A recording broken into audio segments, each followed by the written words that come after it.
মিশিগানে Halloween সপ্তাহান্তে সম্ভাব্য সন্ত্রাসী হামলার পরিকল্পনা ভেস্তে দিয়েছে যুক্তরাষ্ট্রের ফেডারেল ব্যুরো অফ ইনভেস্টিগেশনস। শুক্রবার সকালে অভিযান চালিয়ে ডিয়ারবর্ন ও ইনস্টার এলাকা থেকে 5 সন্দেহভাজনকে গ্রেফতার করা হয়।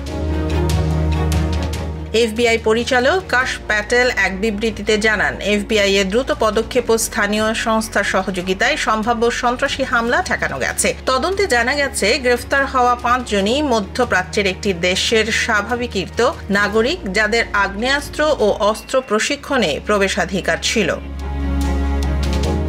3 জন জ্যেষ্ঠ আইন প্রয়োগকারী কর্মকর্তা জানান, হামলার নির্দিষ্ট কোনো লক্ষ্য এখনো চিহ্নিত করা যায়নি। তবে দলটি হ্যালোইনকে পাম্পকিন ডে বলে উল্লেখ করে ওই সময়ে হামলার পরিকল্পনা নিয়ে আলোচনা করেছিল। 2 কর্মকর্তা বলেন, গ্রুপটি আত্ম-উগ্রবাদী হতে পারে কিনা তা খতিয়ে দেখা হচ্ছে। আদালতের নথি এখনো সিল করা থাকায় অভিযুক্তদের নাম প্রকাশ করা হয়নি।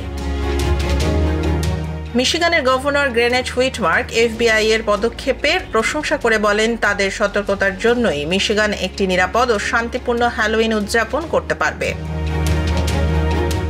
অধিকর্তারা জানিয়েছেন, জনগণের জন্য বর্তমানে কোনো হুমকি নেই।